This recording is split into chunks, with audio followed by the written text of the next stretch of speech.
പല type A C L ഉണ്ട്.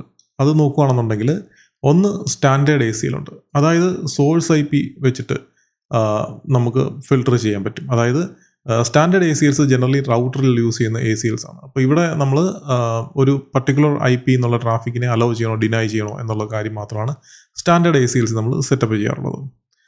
Extended A C else എന്ന് പറഞ്ഞു കഴിഞ്ഞാൽ നമുക്ക് സോഴ്സ്, ഡെസ്റ്റിനേഷൻ, പ്രോട്ടോക്കോൾ ഇതെല്ലാം കൂടെ വെച്ചിട്ട് നമുക്ക് ചെയ്യാൻ പറ്റും. എന്ന് വെച്ചാൽ ഇപ്പോൾ ഒരു എക്സാമ്പിൾ 192.168.1.0/24 എന്ന് പറഞ്ഞാൽ ആ ഒരു നെറ്റ്വർക്കിൽ നിന്ന് നമുക്കൊരു വെബ് സെർവർ ഉണ്ട്. അതിൻ്റെ ഐ പി എന്ന് പറഞ്ഞാൽ 172.16.1.10 എന്നാന്ന് വെച്ചു.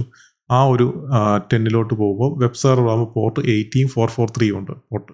അപ്പം പോർട്ട് 80 അല്ലെ പോർട്ട് 443 എന്ന് പറഞ്ഞ് നമുക്ക് അവിടെ ഇട്ട് കൊടുക്കാൻ പറ്റും. അലോ, ഡിനൈ എന്ന് പറഞ്ഞ് നമുക്ക് അവിടെ ഇട്ട് കൊടുക്കാൻ പറ്റും. അന്നേരം ആ പർട്ടിക്കുലർ ട്രാഫിക് എന്താണോ നമ്മൾ ആ ആക്ഷൻ ഇട്ടേക്കുന്നത്, അലോ ആണോ ഡിനൈ ആണോ, ആ ഒരു ആക്ഷൻ ആയിരിക്കും അവിടെ എടുക്കുക. സോ അതാണ് extended A C L.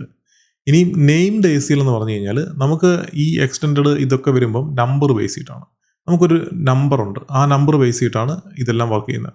Named വരുമ്പോൾ നമുക്കൊരു പേരിടാം നമ്പറിന് വരും, അത്രയേ ഉള്ളൂ. അപ്പോൾ ഈ എ സി എല്ലിൻ്റെ നമ്പർ റേഞ്ച് നോക്കുകയാണെങ്കിൽ സ്റ്റാൻഡേർഡ് എ സി എൽസ് എല്ലാം നമ്മൾ ഇടുന്നത് 1 മുതൽ 99 വരെയും അതുപോലെ 1300 മുതൽ 199 വരെയാണ് അതിൻ്റെ നമ്പർ. എന്ന് വെച്ചാൽ ഇപ്പം ACL 1, ACL 2, ACL 3 എന്ന് പറയുന്ന നമുക്ക് പല പല നമ്പേഴ്സ് ഇടാൻ പറ്റും. അതെന്തിനാണെന്ന് വെച്ച് കഴിഞ്ഞാൽ ഓരോ എ സി എല്ലിനെ നമുക്ക് സെപ്പറേറ്റ്ലി ഐഡൻറ്റിഫൈ ചെയ്യാൻ വേണ്ടിയിട്ടാണ് നമ്പർ ഇടുന്നത്. എക്സ്റ്റൻഡർ വരുമ്പോഴത്തേനും നമ്പർ 100 മുതലാണ് സ്റ്റാർട്ട് ചെയ്യുന്നത്. 100 മുതൽ 199 വരെയും പിന്നെ 2000 മുതൽ 2699 വരെയാണ് അതിൻ്റെ നമ്പേഴ്സ് ഉള്ളത്. അപ്പം അത്ര എ സി എൽസ് നമുക്ക് ക്രിയേറ്റ് ചെയ്യാൻ പറ്റും.